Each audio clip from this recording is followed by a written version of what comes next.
Vamos lá. O Evangelho de Jesus Cristo, segundo João, no capítulo 1, no verso 20, fala sobre o início do ministério de João Batista. E eu quero hoje trabalhar um pouco esta percepção que se faz hoje, uma diferenciação entre religião e evangelho. E eu confesso que tenho pensado acerca disso, da dificuldade que é separar religião de evangelho.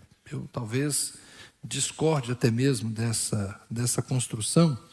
E quero, na perspectiva de João Batista e do seu ministério, e depois comparando naturalmente com Jesus, a gente tentar chegar a um pensamento acerca disso. O capítulo 1 do Evangelho de João, vou ler o verso 29, na verdade. No dia seguinte, vendo que Jesus vinha em sua direção, João, aqui João o Batista, não o autor do Evangelho. João disse: eis o Cordeiro de Deus que tira o pecado do mundo. Este é aquele a respeito de quem eu falava quando disse: depois de mim vem um homem que é mais importante do que eu, porque já existia antes de mim. A gente sabe pelo Evangelho de Lucas que João Batista nasceu alguns meses antes. As duas mães estavam grávidas, Isabel engravidou primeiro, mas o Batista já diz que Jesus existia antes dele. Essa é uma percepção espiritual. Depois de mim vem um homem que é mais importante do que eu, porque já existia antes de mim. Eu mesmo não o conhecia, mas vim batizando com água a fim de que ele fosse manifestado a Israel. E João testemunhou dizendo: vi o Espírito descer do céu como pomba e pousar sobre ele. Eu não o conhecia. Aquele, porém, Deus, aquele, porém, que me enviou a batizar com água, me disse: aquele sobre quem você, João, vir, descer e pousar o Espírito, esse é o que batiza com o Espírito Santo. Pois eu mesmo vi e dou testemunho de que ele é o Filho de Deus. Amém? Temos aqui então o profeta, o precursor, aquele que veio antes preparando o caminho, falando acerca daquele a quem ele precedeu. É João Batista respondendo às pessoas a pergunta: você é o Cristo? Você é o Messias? Você é o ungido?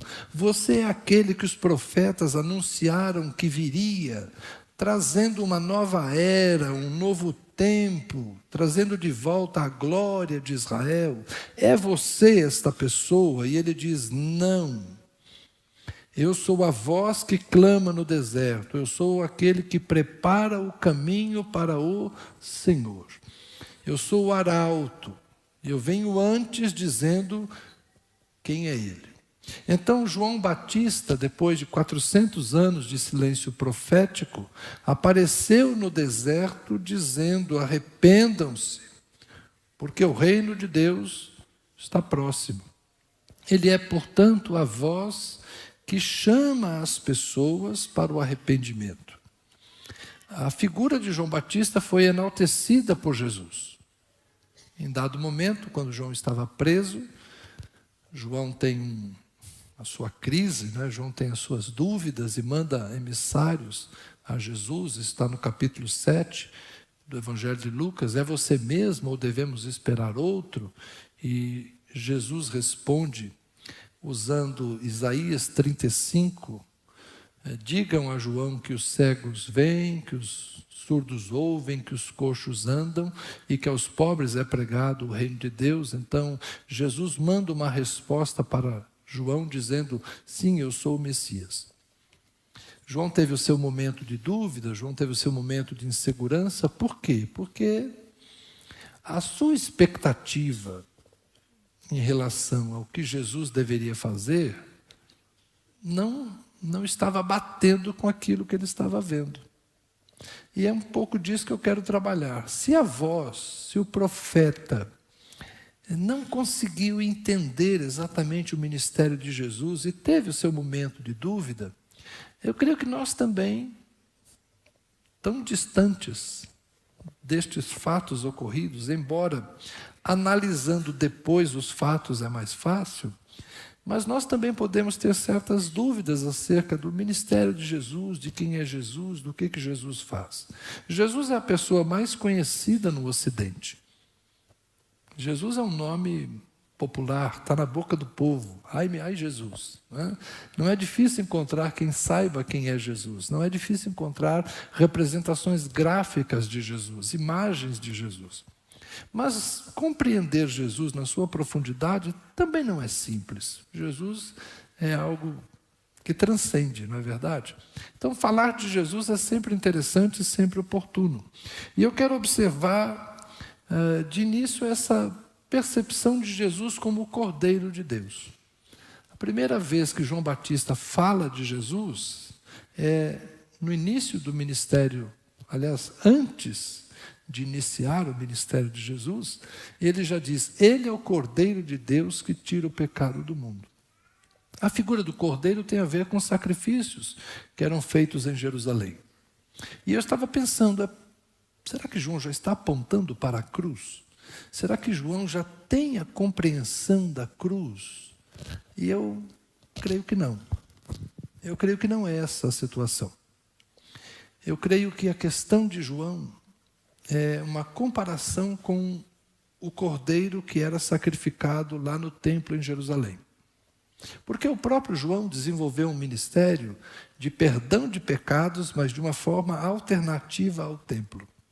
Enquanto no templo se levava, como eu já falei disso tantas vezes aqui, enquanto no templo se levava um animal para ser sacrificado, João escolheu o símbolo da água, fazer um batismo no Rio Jordão. João batizava nas águas, que era um símbolo de novo nascimento. Então, a mensagem de João Batista era essa: olha, ir ao templo, sacrificar um animal, não vai necessariamente tirar o seu pecado. Você vai continuar a mesma encrenca. Lá em Jerusalém não resolve o seu problema. E João propõe algo novo. Venha, eu vou mergulhar você na água, você vai sair da água. Mas você tem que mergulhar se arrependendo dos seus pecados, para ser levantado com uma nova mentalidade, uma nova consciência. Arrependimento é mudança de mente. Arrependimento é um desejo de fazer diferente. É uma oportunidade de um novo começo. Mais ou menos aquela situação de João capítulo 3, a conversa de Jesus com Nicodemos. Eu posso nascer de novo como? Vou voltar no ventre da mãe? Não. Você já nasceu da água, agora você precisa nascer do Espírito. Então, essa imersão e depois essa emersão, esse sair da água, é como se você nasce uma nova pessoa, porque você vai fazer as coisas de uma forma diferente. E no Evangelho de Lucas, a mensagem de João vai ser de fato comparada com o Evangelho. Lucas é o único autor do Novo Testamento que vai se referir à pregação de João também como se ela fosse Evangelho, a Boa Nova. No capítulo 3 do Evangelho de Lucas, nós temos um texto paralelo com Mateus. Não é? Ele é a voz que clama do deserto, prepare o caminho do Senhor. Ele cita também o profeta Isaías. Lucas e Mateus têm uma fonte em comum, então os dois transcrevem essa memória que estava escrita, não sabemos por quem. Então, a mensagem de João é apresentada, a dureza de João também aparece. Lucas 3, verso 7. João dizia às multidões que saíam para ser batizadas. Olha como João era um pregador simpático, cortês, amistoso. Já está aí, né? Raça de cobra. Tem gente vestida de cobra aqui hoje. Não vou falar quem é, não. Depois, quando acender a luz, vocês descobrem. Raça de... Desculpa, mas já falei, agora é tarde. Raça de víboras, quem deu a entender que vocês podem fugir da ira vindoura? Olha a mensagem de João Batista. João Batista acreditava num juízo iminente. João Batista acreditava que essa chegada do Messias não era uma chegada cordial como a de Jesus. Era uma chegada trazendo justiça e juízo. Produzam frutos dignos de arrependimento. E não comecem a dizer uns aos outros: temos por pai Abraão. João capítulo 8 vai ter a mesma discussão de Jesus com os seus interlocutores. Vocês dizem que Abraão é vosso pai é o diabo, porque o diabo é mentiroso e assassino. Então Jesus e João têm algumas coisas em comum, né? Não digam uns aos outros: temos por pai Abraão, porque eu afirmo a vocês que Deus pode fazer com que destas pedras surjam filhos a Abraão. E também o machado já está posto à raiz das árvores. Portanto, toda árvore que não produz bom fruto é cortada e lançada no fogo. Então, o que João está imaginando? Que a chegada do Messias é uma faxinada geral. Todo aquele que é ímpio, todo aquele que é infiel, todo aquele que é descrente, todo aquele que é pecador, tudo isso vai ser lançado no fogo. Aqui fogo não é batismo no Espírito Santo, poder, não, é juízo mesmo. E só Lucas registra os versos que seguem agora. A pregação de João Batista, nesse ponto, vai se parecer com a pregação de Jesus. E é interessante que só Lucas registre isso. Então as multidões perguntaram a João: o que é que devemos fazer? Depois dele chamá-los de raça de víboras, elas perguntam: o que é que vamos fazer? E ele respondeu: quem tiver 2 túnicas, reparta com quem não tem. E quem tiver comida, faça o mesmo.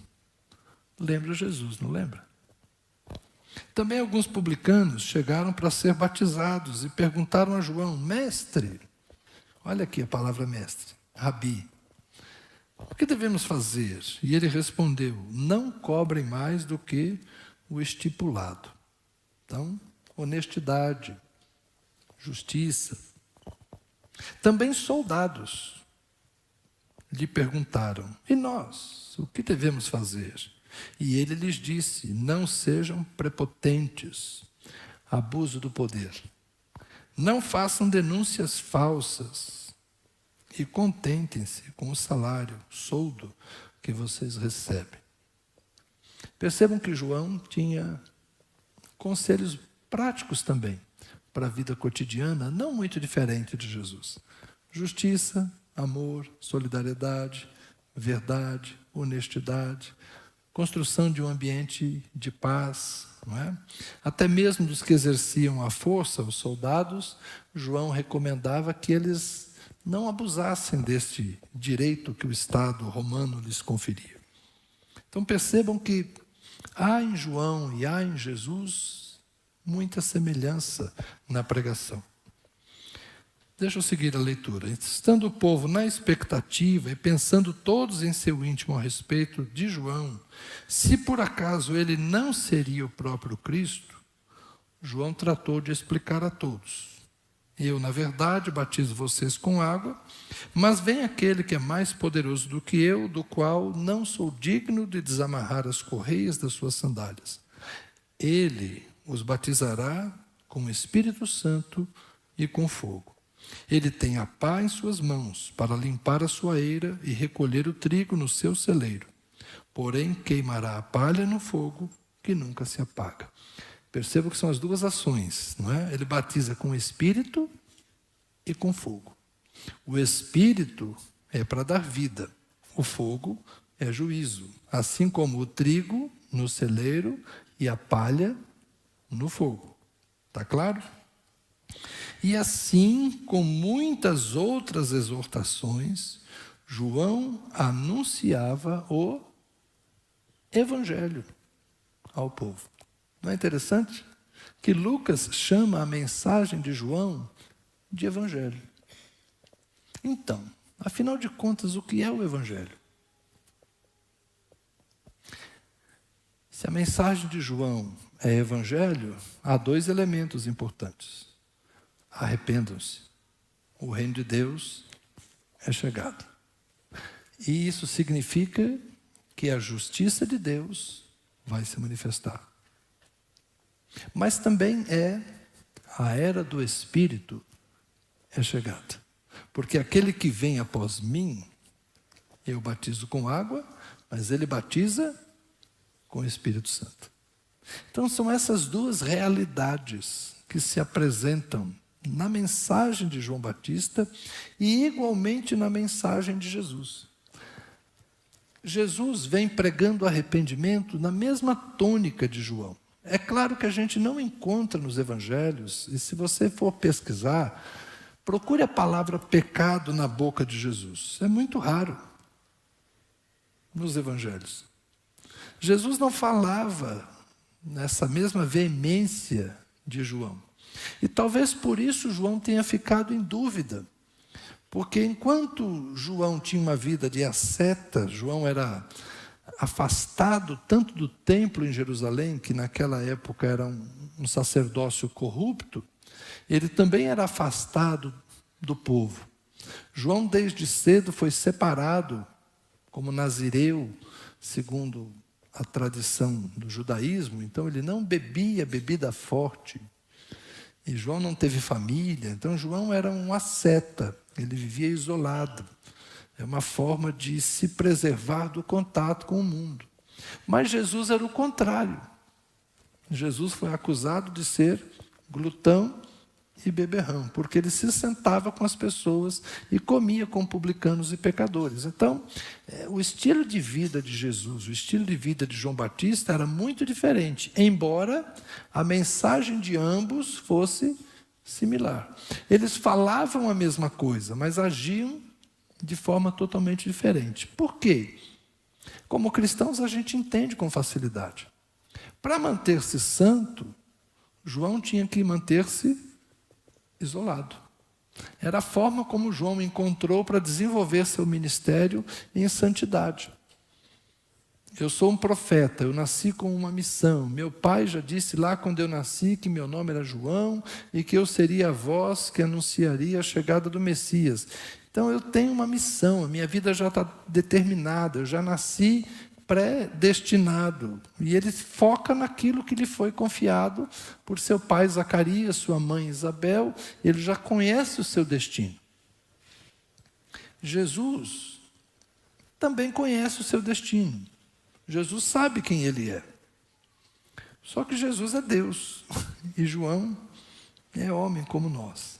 Então a forma de João manter-se focado é o ascetismo. Ao passo que Jesus vive no meio de publicanos e pecadores sem tornar-se um deles. E essa é a grande beleza dessa relação entre Jesus e João. E é aí que religião e evangelho parece que se confundem hoje em dia. Para muitas pessoas, João representa a religião.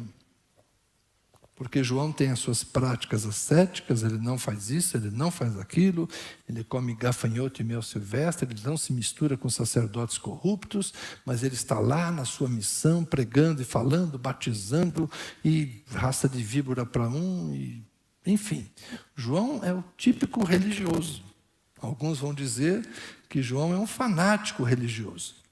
Não seria difícil a gente enquadrar João naquelas igrejas mais radicais de hoje em dia, aquelas igrejas do não pode, não pode, não pode. Se João congregasse numa igreja hoje, de qual você acha que ele seria? Vamos lá, não, melhor não falar.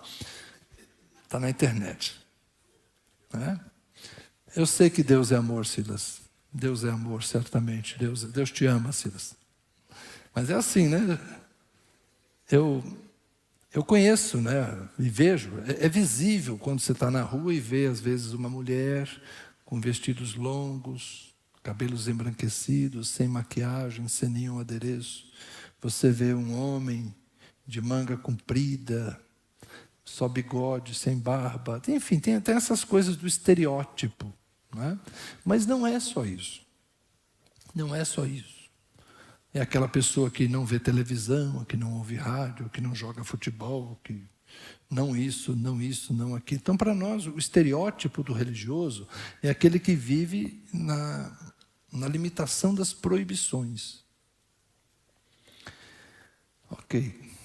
parece isso com João Batista. E Jesus? Jesus é aquele que vive a vida comum, a vida cotidiana, aquele que está nas vilas e aldeias, vai na cidade grande também, de vez em quando, e parece que não tem dificuldade em misturar-se com as pessoas. É um outro tipo de santidade.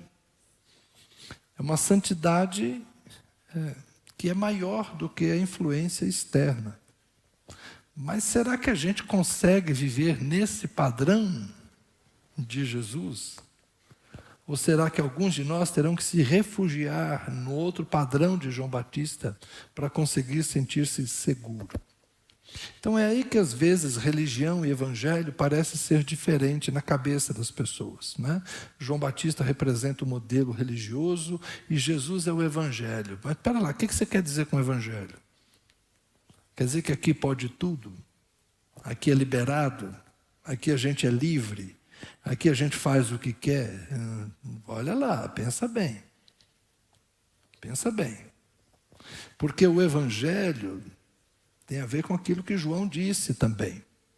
Você tem 2 túnicas, dá uma. Você tem comida demais, dá para o outro que não tem. João fala de solidariedade. João fala também da gente viver de acordo com as regras, não é? Soldados, publicanos, funcionários. Aí, quanto funcionário público nós temos aqui, né? Quanto publicano? Tem muito publicano nessa igreja aqui, né? Tem muito policial nessa igreja aqui também. Tem muito militar por aqui. Então, isso vale para todos nós.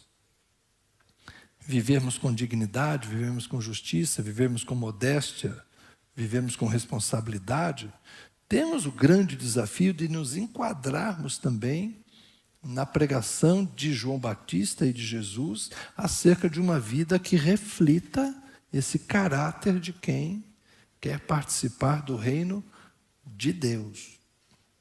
Porque o reino de Deus, nas palavras de Paulo, é justiça, paz e alegria no Espírito Santo. Não vou dizer que que isso define tudo, mas certamente justiça, paz e a alegria de ter o Espírito Santo fazem parte do reino de Deus. Nós poderíamos incluir o amor como a ética do reino de Deus, porque afinal de contas, Jesus pautou muito mais o seu discurso sobre o amor. Então o Evangelho, embora não seja necessariamente o ascetismo de João, o Evangelho tem também os seus limites. E ele é o Cordeiro de Deus que tira o pecado do mundo. Se quando João pensou isso, ele estava assim associando com o sacrifício do templo, nós devemos considerar que Jesus veio para tirar o pecado do mundo. Hoje a gente fala na cruz. Quando ele morreu na cruz, então os nossos pecados foram perdoados. Os nossos pecados foram expiados. No dizer do apóstolo Paulo, a dívida que era contra nós foi cravada na cruz. Ele pagou o preço do nosso pecado. E então, porque está pago a gente vai afrouxar? Porque está pago a gente vai relaxar? Porque está pago, nós vamos nos entregar ao pecado? Romanos capítulo 6. Vocês não sabem que vocês que foram batizados em Cristo, vocês agora têm uma dívida com Ele?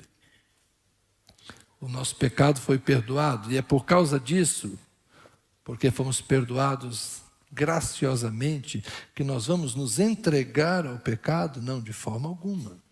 Nós que já morremos para o pecado, não podemos mais viver da mesma forma.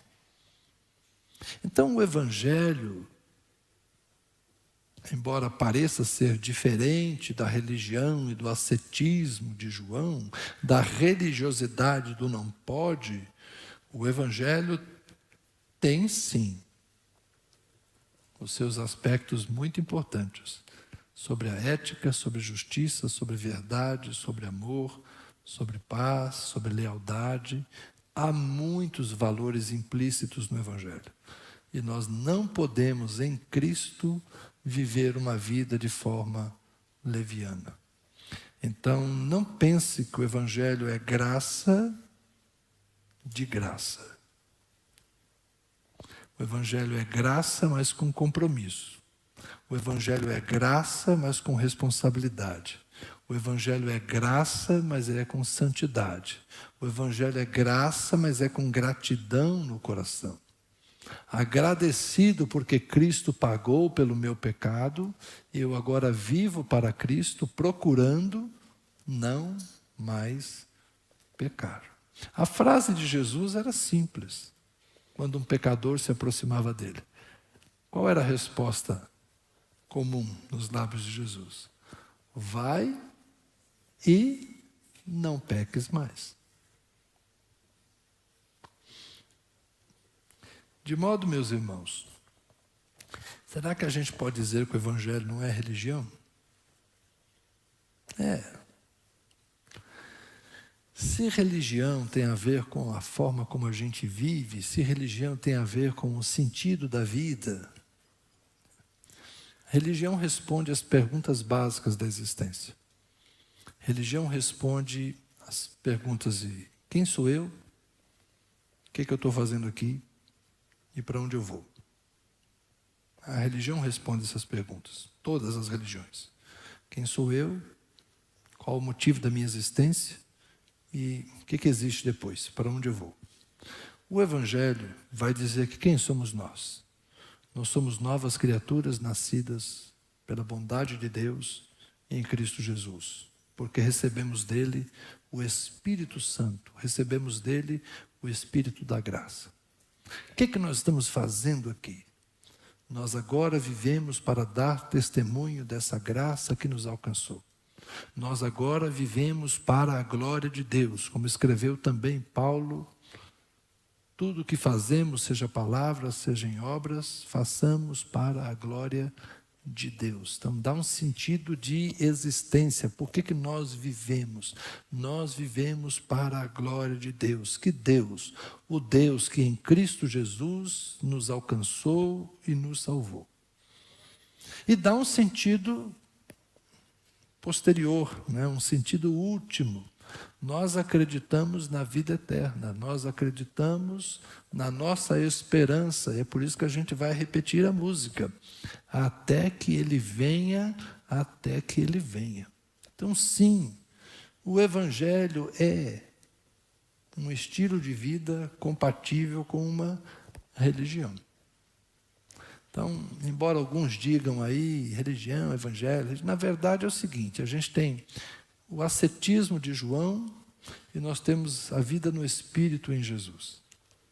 A vida no Espírito em Jesus pode infundir em nós a mesma santidade que o ascetismo de João.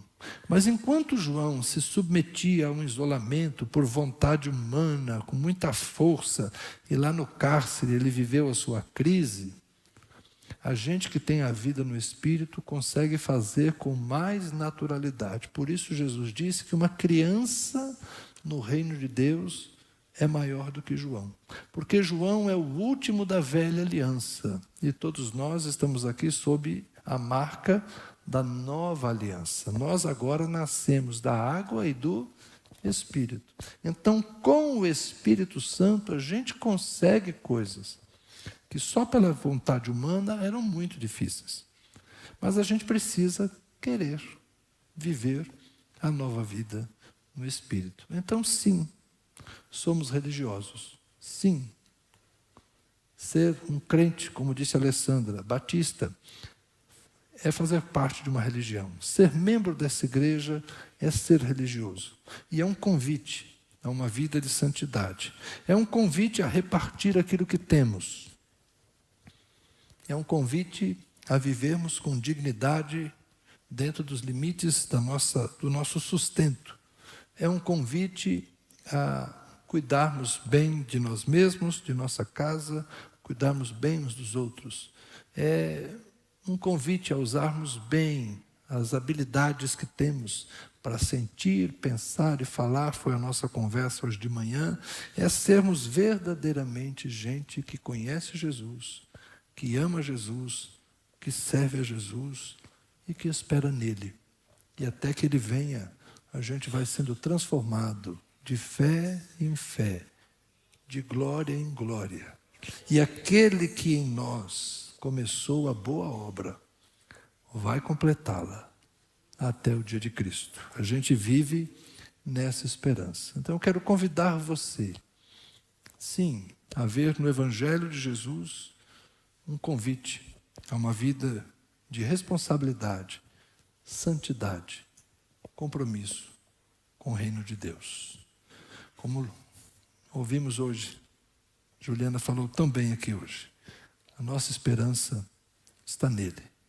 O futebol, ganhemos, percamos, não vai mudar a nossa vida. Quem for eleito não vai mudar a nossa vida. Mas Jesus, Ele sim, dá vida e vida eterna. Vamos orar? Pessoal da música, por favor. Quero orar com vocês, pedindo ao Senhor graça, pedindo ao Senhor sabedoria, pedindo ao Senhor discernimento para uma vida de santidade, de zelo, de amor. Senhor, é na Tua presença que nós mais uma vez estamos, diante da oportunidade de seguirmos a Jesus de perto.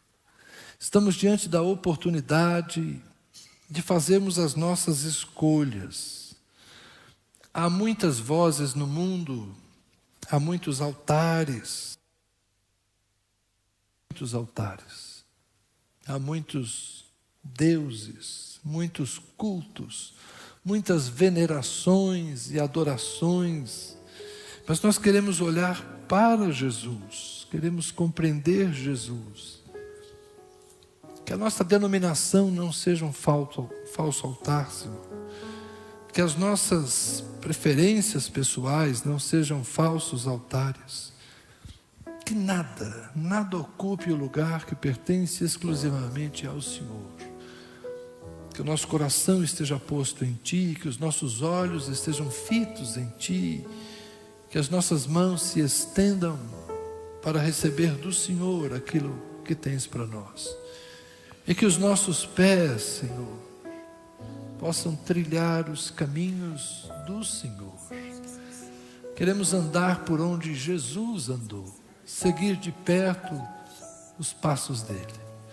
Ajuda-nos a conhecer-te, Senhor, cada vez mais, de uma forma mais pessoal, mais próxima, a te amarmos mais. Revela-te a nós, Senhor, nas orações da manhã. Revela-te a nós, Senhor, nos momentos de caminhada. Revela-te a nós nos momentos de silêncio. No meio da noite, Senhor, quando acordamos, que o Senhor se revele, que o Senhor fale, que o Senhor se manifeste e que o nosso pensar se volte para Ti. Que as nossas expectativas Te incluam, Senhor, nos projetos e planos que traçamos. Que o Senhor faça parte da nossa trajetória, assim como tens feito parte da nossa história. Que o Senhor esteja diante de nós, assim como tem estado conosco todo este tempo da jornada. Que o Senhor seja o guia, que o Senhor possa ser o mestre que nos ensina e que nós, como alunos, como discípulos, ouçamos a Tua voz com zelo, com amor, com apreço, com respeito, Senhor. E que nos aproximemos de Ti como as crianças que queriam receber apenas uma bênção. Abençoa-nos, Senhor. Abençoa-nos como aqueles pequeninos e que nós todos possamos caminhar juntos sob os Teus cuidados. Guarda a Tua igreja, Senhor, e que no caminho da santidade nós descobramos a grande dádiva que é sermos juntos no templo do Espírito Santo. Abençoa-nos, Pai. Em Cristo oramos. Amém. Amém.